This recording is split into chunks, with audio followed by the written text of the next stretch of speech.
There's a little-known part of Hollywood that most people are not aware of, known as the Audience Test Preview.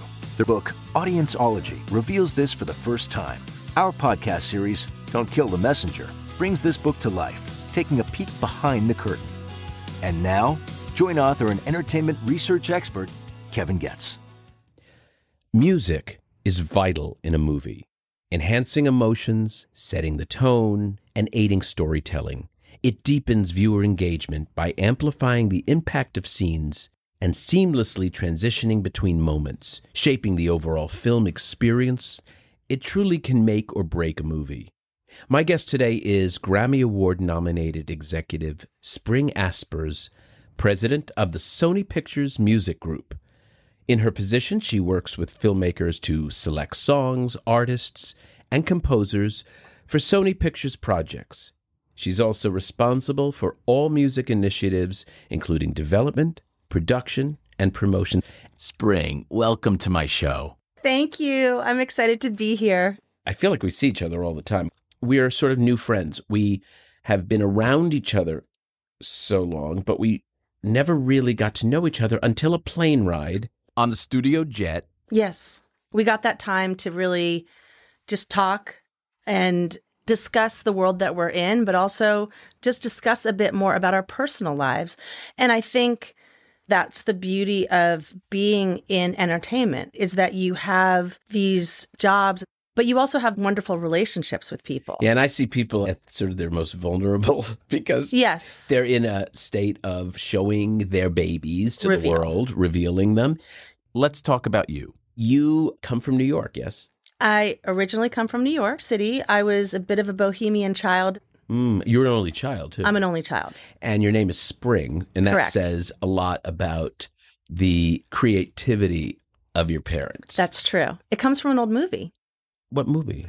Haley Mills was very well known for playing twins in the original Parent Trap. And when she got a little bit older, did a film with her dad, John Mills, I believe, where she played a girl named Spring, and the film is called The Truth About Spring. Oh, wow. And my mom was a big fan. And tell me about your parents. What did they do? So I have a complicated history, as one might imagine. My family's in northern Minnesota, and my birth father, who's a wonderful man, I love him, he sort of dealt with some stuff and just couldn't be present at the time. And when I was younger, my mom met an artist who was living on the Lower East Side and basically took off to New York City with him. She was very into experimental theater, and he was an abstract painter. Yeah, all that downtown Manhattan creative vibe. Yes. And so there was a period when I was very young, I remember, in Soho, it used to be all textile mills, and there would be scraps of fabric left over from whatever function that factory was doing, just on the sidewalks, just in garbage bags in the sidewalk. And my parents would take those textile scraps and make puppets. And we would go outside the Metropolitan Museum and have a table and sell puppets. That's like one of my earliest memories. So interesting. How creative was that? So I grew up in this arena of creativity around a lot of music, painting, art. All of it was just uniformly together in the environment. When did you get your passion for music?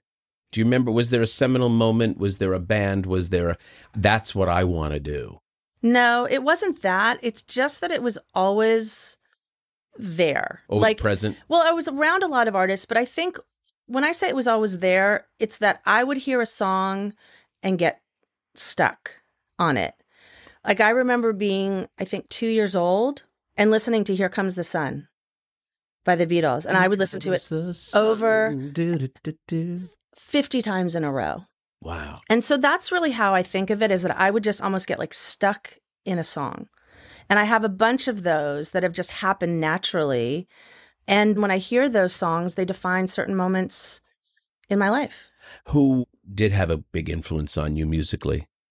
Look, I was around a lot of different musical scenes. I also lived in upstate New York and Woodstock, so I was around a lot of musicians. Wow. I was around tons of artists in New York City. I came up through that hip hop scene. I was just a fan. I just loved it. So it's hard to say. It's almost like saying, what's your favorite color? There's so many. Is there a genre of music that you're not as crazy about innately? I've had a lot of different phases. I listened to a lot of metal for a while. I wouldn't say it like that. I would say that music has had different phases naturally. I never put effort into it, right? And so I would just be a fan. And I stay that way in my job now, right? Like I don't force myself to go to things and see things. I just latch onto it. So is there a genre that I don't like? I would say that the music that I don't like is mean. Oh, mean-spirited? Mean-spirited, violent. I don't tend to like any genre that has that contained in it. And I like music that's a release of energy. That's an expression. I don't mind it being loud and aggressive. I just don't like hateful music. I want to ask you about, you came up as a music coordinator and then a music supervisor. Yeah, absolutely. I am a bit unusual that I've done very different jobs within film music, excuse me, and like television, streaming, all of that. But my life's work has been really passionately dedicated to film music, most certainly. I actually started as an intern for an incredible woman named Pilar McCurry, who was just a defining music supervisor. She passed away a few years ago. I think you might have actually told me that story. Yeah. I was moved by it. Can you tell me about her? She was just an incredible human being. And I started as her intern and she became my best friend and my mentor. And I often say it's really important who you learn from. And I got very lucky because at the time I was just trying to find a job and to pay my rent and to get by, that I happened to tap into this brilliant person and learn a ton from her. She did a lot of very amazing work. She did this soundtrack that was seminal called Love Jones. It was incredible. Still to this day, it's sort of my mantra of what a soundtrack can be. It's incredible. It's absolutely gorgeous. And I recommend everybody go find it and listen to it. And that's something that I saw her really curate, really work with the director, really put together. And I saw her process with that up close. Why are there so many badass women in music supervision? My guess, I don't know, but I think there's something to do with multitasking.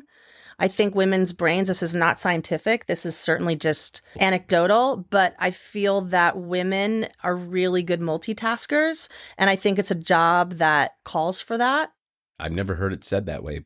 Wonderful. Can you explain to the listeners what the difference is between a coordinator, a supervisor, what you do at the studio, what someone does at the label, etc.? So yeah, I started as an intern and I'm now a president. Oh. You learn everything along the way, you right? Bet. And I was never too big to do any part of it. I just dove in and did the work. You were like a sponge. You wanted to learn. I liked it.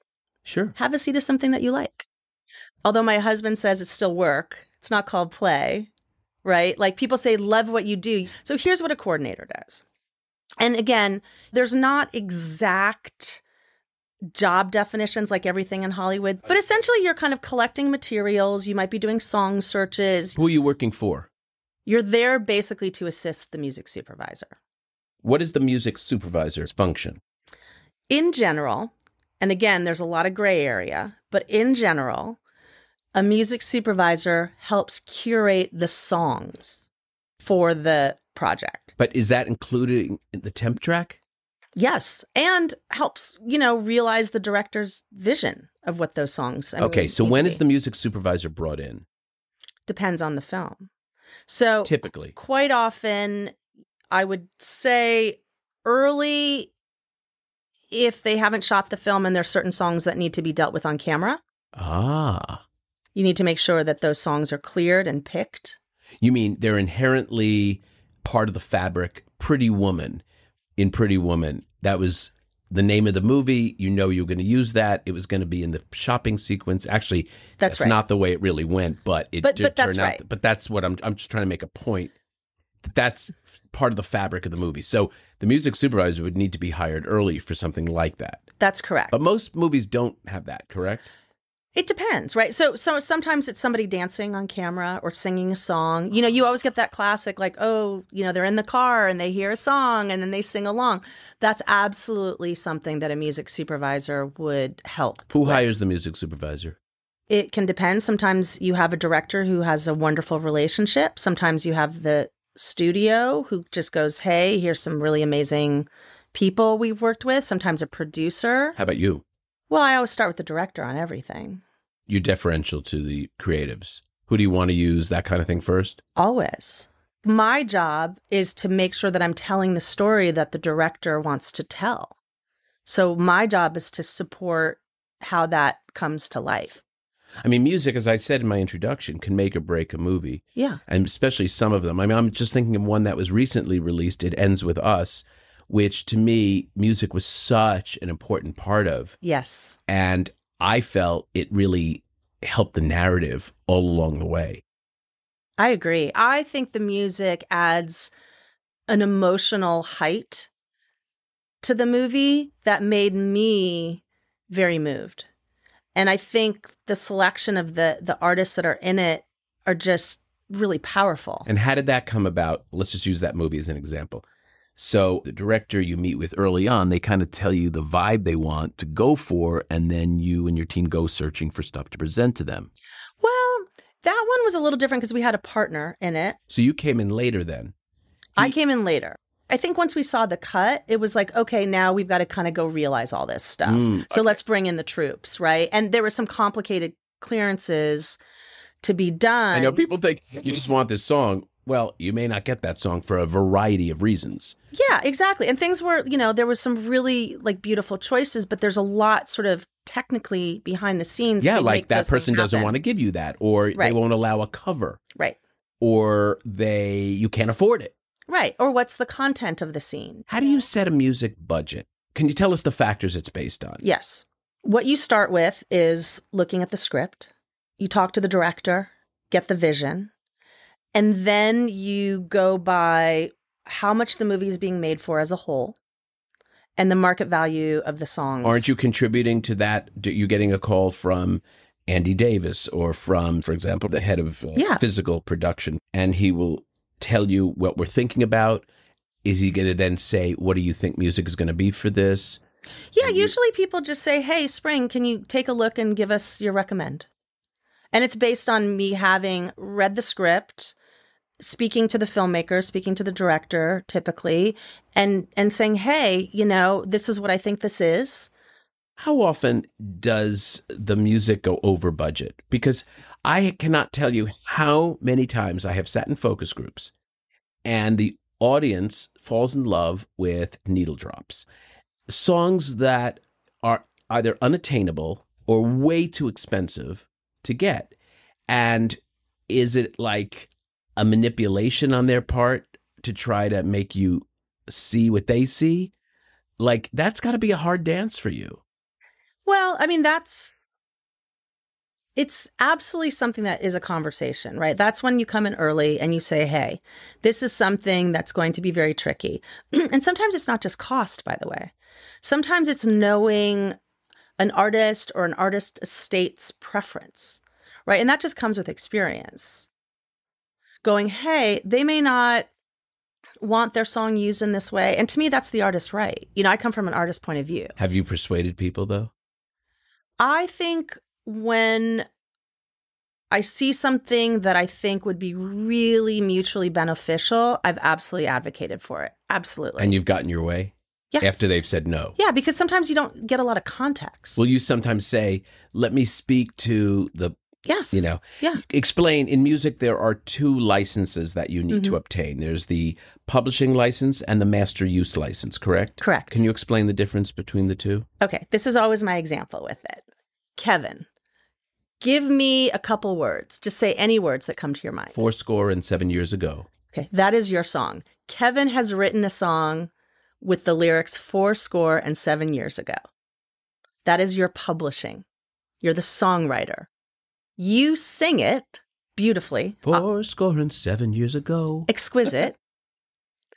And you say, Spring, I want you to use this in a movie, please. I'm pitching it to you. And I go, okay, Kevin, I'm going to pay you as the songwriter for your publishing and also your recording of singing it. Now, what if I sing it? That recording, and we want to use that in a film. So I own the underlying rights of 7 years ago, but now there's a new singer who also needs to be compensated. Correct, because I'm singing your words. I own the publishing rights? Who has the master use rights? Me at that point, because I've sung it.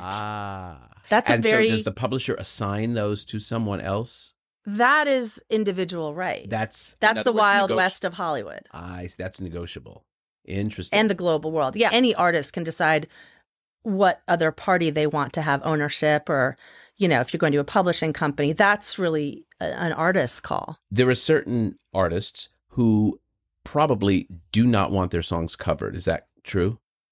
I would assume that every case exists. That's probably absolutely You've never true. encountered that? Well, because there's copyright law, and other people can speak to it better than I, where you're allowed to cover. If I wanted to sing a Sinatra song. But you can. I can sing a Sinatra song without having to get permission from the Sinatra estate? Correct. It doesn't mean that I can use it in a film. But so if you look at copyright law, so that, to keep it more fair use, and again, you'd have to talk to an attorney more about this, but anybody can go cover anything. Like you could have... And you can use it in a movie? No, that's where I come in. I have to get the rights. But anybody can put out an album of covers of anything.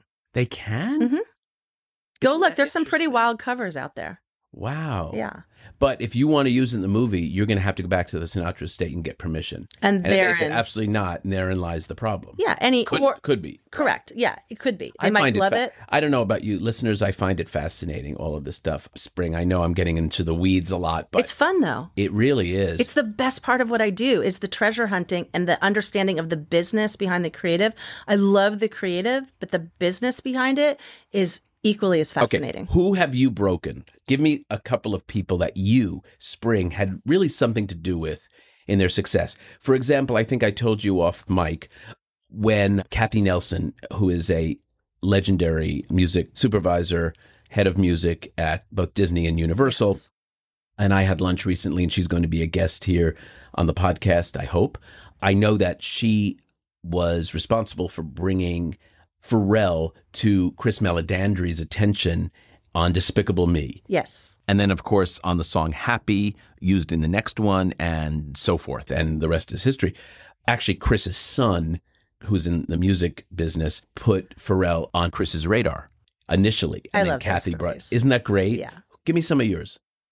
Okay. Well, I wasn't fully prepared. I've done hundreds of movies, and I should have probably had some of this prepared. No, it's more fun to do it like this. I would say I was definitely the first person to use Gary Clark Jr. in a film. I've had a lot of those things where I've been the first to kind of license people. Well, that's what I'm kind of talking about. Yeah, right? I've done a lot of that. One of my proudest times is absolutely the Spider-Verse soundtrack, which I helped curate and First of all, got Sunflower. Oh my God. I'm going to take a break. When we come back, we're going to hear Spring Aspers' Grammy nomination story for Sunflower. Back in a moment. Get a glimpse into a secret part of Hollywood that few are aware of and that filmmakers rarely talk about. In the book Audienceology by Kevin Goetz. Each chapter is filled with never-before-revealed inside stories and interviews from famous studio chiefs, directors, producers, and movie stars, bringing the art and science of audienceology into focus. Audienceology, how moviegoers shape the films we love. From Tiller Press at Simon & Schuster, available now. We're back with the beautiful, stunning, and refreshing Spring Aspers. I had to say that. I had to say something sort of witty. I don't know. Spring, tell us about the day you were nominated for the Grammys, and then tell us about the Grammys. That had to be exciting. So, this is a dream of yours, right? It's amazing. I mean, for me, I always look at it for the artist because doing a film song is a tricky art. So to be recognized for that, personally, yes, it's amazing. But it's also like you took the gamble with us. You went on the journey. You figured out how to tell the essence of that story musically. And now you're getting recognized for it. So something like Sunflower is an incredible song. How did you get nominated for it as executive at Sony. Yeah, well, as an executive music producer. And I help bring the song. Is that the like movie. in your contract? Sometimes you're an executive producer on stuff? No, it's not that it's contractual. It just reflects the work actually done. But a lot of people that I've never heard of a head of music getting authorship. Yeah. It happens a lot? Well, I think it depends. I think what it is I'd have to go look at everybody's histories, but I think that in general, when you're at a studio, it's not about credit, but when you're really doing certain things on soundtracks, the work should reflect what was done. Wow, that's really cool. Now, who are some of the great music executives in our business? Can you just rattle off a few names? I'm just curious who left either an impression on you or were influential to our industry. I see a tremendous number of people that are truly passionate music executives. A couple people that come to mind that have been influential. Rob Stringer, who runs all of the Sony Music Group. He's Do you work very closely with Rob? I work very closely with his whole team. Yes, Rob's always available. If we need him for something on the picture side, he's a great partner. But he also is just somebody I've watched come up and nurture artists, and what I've seen him do has been very impressive, from Adele to just growing into this like super mogul. It's just, he cares about artists. So there's tremendous executives. I just had another wonderful experience with Sylvia Rhone and Ezekiel Lewis on Bad Boys. I think that when you're bringing the right opportunities to artists, they just get excited. So for me, I look for people who are passionate about music. Another person that was very influential in my career was Julie Greenwald, who had been over at Atlantic for a very long time. Why? She was the first person that I worked for that I saw in really intense situations, and she was just okay being who she was as a woman. She just had a great voice, and she'd be like, and now I need to go get a manicure, and I'll deal with that as soon as I can. Isn't that great? And it was hugely influential on me. How about Diane Warren? Oh, she's incredible. She's insane. Isn't she great? I mean, like, I want to have her as a guest. Diane Warren. She's a force. Well, tenacious. But I mean, like, she's a talented creative force, but she's tenacious. But she's a terrific artist, right? Yeah. Well, I mean, she obviously her melodies are unparalleled. Beautiful. Unparalleled. And the nominations, what does she have? Like Susan Lucci from All My Children. I know, I've lost count. Has, I think, just a few more Emmy nominations until she got her Emmy. And Diane has gotten an honorary Oscar, but she's been nominated like, 16 times or something, or 13 times? Yeah. I mean, at this point, it's almost like if she got one, I mean, she deserves one, but I think I said that. I kind of like the story that she doesn't have it. I know. I think she kind of likes that story now as well. I think after getting the honorary, it's kind of a fun thing. I mean, the thing about working with Diane, and I've worked with her on a number of things, is that it's the same thing when I was sort of saying like intern to president, right? Like no detail goes unnoticed. That is the difference. Ooh, I like that. And you know, it's kind of similar with like a Woody Allen film. So Woody Allen has made, every film is terrific. Some are great, but there's no crappy one. It's like Diane Warren. She's really good every time out. Yeah. But she's sometimes great. Do you know what I mean? Yeah. She's never not good. So you start taking that for granted. That's absolutely right. And there's actually a quote. I'm really big into reading quotes to my friends and my family. Like motivational quotes. Yeah, things that strike me as being perceptive. What's one of your faves? Well, this is one that I came up recently. I have a bunch, but recently, and they always say that this is attributed to Charles Darwin. They don't really know if that's true or not. I paraphrase, but it's something along the lines of, whoever survives, it's not about being the most intelligent or the strongest. It's the most adaptable. And I think that is very true for Hollywood and entertainment. And I really see that in Diane, because she's obviously very smart and very strong. That is such a great quote. And it probably is Darwin, by the way, because of the whole evolution of and the idea of survival.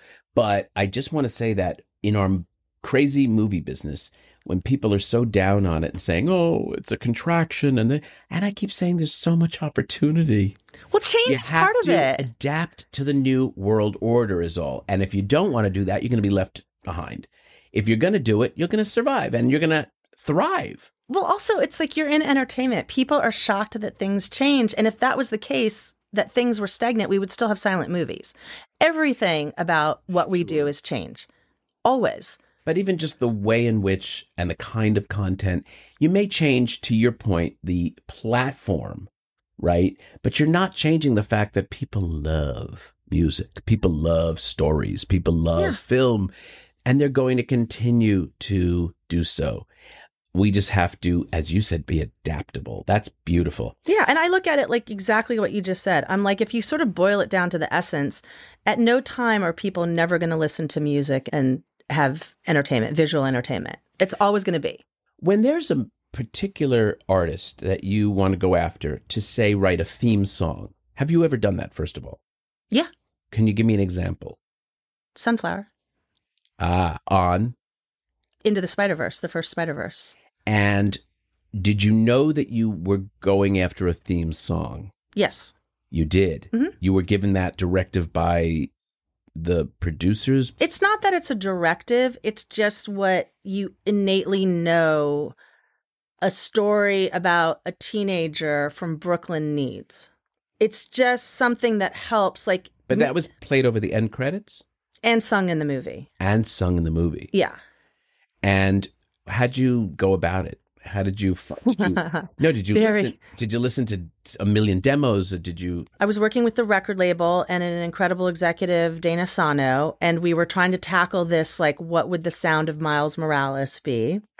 The lead character in the movie. And there was a huge responsibility, pun intended, with Spider-Verse. But this was the first time that Miles was coming to life in a theatrical format. And it's the first time that you had Miles, who's African-American and Puerto Rican, represented, and what would he be listening to? And he was like cool and sweet and all of these like wonderful things, truly like a superhero blossoming, right? And so music, if done well for a film, should remind you of the heart of that story when you're not in front of the film. That's good. That is true. So I don't look at things for marketing. Obviously, marketing is hugely important because you're trying to get people into the movie. But I come from a very grounded, organic place of, does that make you feel like Miles? Wow. Honestly, this is so educational for me because I had not realized the extent to which you're an artist.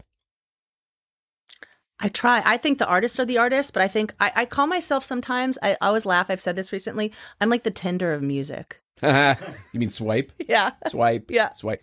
I'm a matchmaker. So where do you find emerging artists? I can picture the old A&R, I was going to say guys, because a lot of them were, out at clubs at night, underground stuff, mixtapes that are self-produced.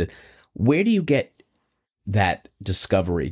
First of all, do you have people that you send out? Do you work? Do you do it yourself? How do you do that? How do you curate that? I really just stay a fan. I go to shows. I have a lot of music. What kind of shows do you go to? I mean, I go to all kinds. It just depends on what I'm interested in. I'm just trying to think of what I've seen recently. I've seen so many good shows. Like, will you go to a band, like a new band that's playing? You've heard they're really good up on Sunset or something.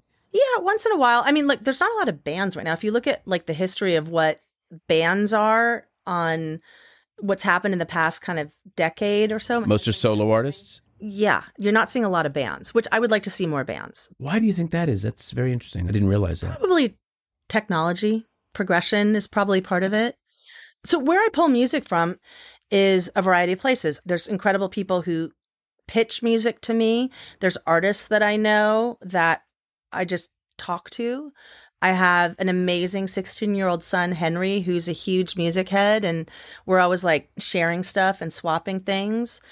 I think that it's no different than anybody out there. If you're a seeker, but you're just a fan. Do you ever geek out where you'll call an artist up or call the label and say, I'd like to have a general with this artist because I'm so impressed with their work? I can do that. I tend to not like to waste artists' time unless I have something to offer them. I don't think artists need to perform for me. Well said. I feel like it's my job to bring opportunity. If I'm doing my job well, I am there fighting for the artists. I think that is the most important drive for me. What's the best part of your job? Having a feeling and an instinct and getting to realize it. saying to somebody, I've heard this song, this is really good, I feel it, it fits it, and people go, yeah, I hear it. And then the world hears it. And there's nothing more addictive than making a movie that globally people love. It is the most addicting thing, and it is very powerful. And I correlate it a lot to like being in concerts, right? Like I was just going to say, when I hear you say that, I see a Barry Manilow or a Billy Joel or an Elton John, who are performing music that every single person knows, like on the planet. They know these songs, and they came from the mind, the heart, the soul of these artists. There's energy there. It's the same way that you're in a forest. What a mind trip that must be, though. You're in a forest, and there's trees, and there's energy. It's like there's energy that cannot be replaced by tech, right? The natural world has an energy. And when you're in a movie theater and you're laughing or you're scared or you're crying, and it ends with us, I weep out of like beauty and grace and sadness. I weep in that movie. There's nothing that can replace you being around a group of humans experiencing that. And the same as in a concert, right? Like you can see something online, but it's never going to be the same as when you're singing along in a concert with other human beings. You cannot replace that. And I say a lot, the movie going experience to me, I use this analogy. People have heard me say it, but I really believe it, is theatricality is a lot like vinyl. It's something tangible. Vinyl's been around. It's an old model. It's been around forever, yet it's still here. It's still thriving because you can touch it and you can share it. Except I miss that sound. Do you know that sound that I'm talking about when you put it on? I have it. I listen to vinyl every day. I almost get emotional. Yeah, I buy vinyl all the time. Oh my God. I have Glass Animals vinyl and Metro and Adele and I love it. Tons of it. Let me ask you, what's the most difficult part of your job? Truly. Just that music comes last. Typically, like you try to get it in earlier, but you have this huge machine of a movie and music is always the icing on the cake. It can be part of the DNA. Absolutely. You would like it more to be part of the DNA. I just think it's innately the part of the process, that there's too many other things. Like it is part of the DNA and we do things early and we try to be very... Why is that the most difficult part of your job? Because then you're scurrying or rushing to get shit done? Yeah, there's just deadlines. So the music world does not operate by the deadlines, unless you're a composer, but I'm talking about artists. They do not operate by the deadlines that a film, this giant beast of a movie, does. What's your best get? The thing that you are so proud that you landed this artist? The artist that's unsigned that I've helped pay their rent. Oh. That is true. You mean that? I mean that. Damn, girl. I mean, that's fantastic. Because people should go into music as a career. And those are the people that it has the most impact. Obviously, look, if you're doing soundtracks in general, your life's pretty positive. You're bringing like gifts. People, you want to do it, do you not want to do it? But totally fair. It's just a nice world, generally, right? But when you hear from somebody and go, that use changed things for me, that to me is the best function because it's discovery. And also, I would add, it's discovery and it's also sustaining that music ecosystem of pick up that guitar, pick up that violin, write that song down, be a poet. But also, to me, what I love about it is when you have a major artist, and I loved this about a number of songs that I've done, you allow that artist, that's a huge artist that people can kind of put into a lane. They're known for a thing, and soundtracks allow them to stretch that. So an artist, a massive artist, can play in something that they didn't get to necessarily do. There's a reason for that to be. Sure. What do you think of AI and the fact that AI is so prominent? Does it scare you? Make you nervous? I think we should be rightfully afraid because that's just a healthy dose of any tech. How do you think it'll have its biggest impact? I actually think AI can be super cool and really interesting. And I think we should have a wariness of it just to make sure that, but I think AI will have its biggest impact. I mean, I think it can be a useful tool. I mean, AI is used in music. I know, but how is it used right now? I mean, I think artists would have to kind of tell you specifically, but I think that there's certain kind of sequencing and things that people do and stuff like that. So, but they can also rip off a voice, which has been done. There's all of that, right? There's all of that. I will remain kind of retro thinking. It's just a philosophy of how I live my life. I will always believe that you can't really replace the human piece. I think that there'll be some bad actors. I'm with you, by the way. But I just think that there's a feel to it, a creativity. So yes, I think AI is an important tool, and I think it's here regardless, so we just better get our heads around it. Be adaptable. Be adaptable, but I do think we should have some healthy caution. Probably too late for too much caution, but I think ultimately what I chalk it up to is I'm not really afraid, and I just don't think you can replace that human energy. I think there's something to it that's intangible that we feel. Spring Aspers, it has been such a pleasure to get to know you better. I'm so glad you came in here. I consider myself, as you know, an audience advocate, and you're certainly an artist advocate, certainly in the music space, and we need you, and we appreciate you, and I appreciate you, and thank you so much for joining me here today. It's been a treat, and it's been very fun chatting with you, and I think what I appreciate so much about what you do, and even in this conversation, is that you're a treasure hunter. I've seen you at work, and you're always trying to pull out the treasure of the storytelling, and I can see you doing that on your podcast, is you're trying to bring those pearls to light. And that is hopefully a helpful thing to people who want to go into what we do, because they should. Well, thank you so much. To our listeners, I hope you enjoyed our interview today. For more filmmaking and audience testing stories, I invite you to check out my book, Audienceology, at Amazon or through my website at kevingoetz360.com. You can also follow me on my social media. Next time on Don't Kill the Messenger, I'll welcome producer and former executive at 20th Century Fox, Susan Kartsonis. Until then, I'm Kevin Goetz, and to you, our listeners, I appreciate you being part of the movie-making process. Your opinions matter.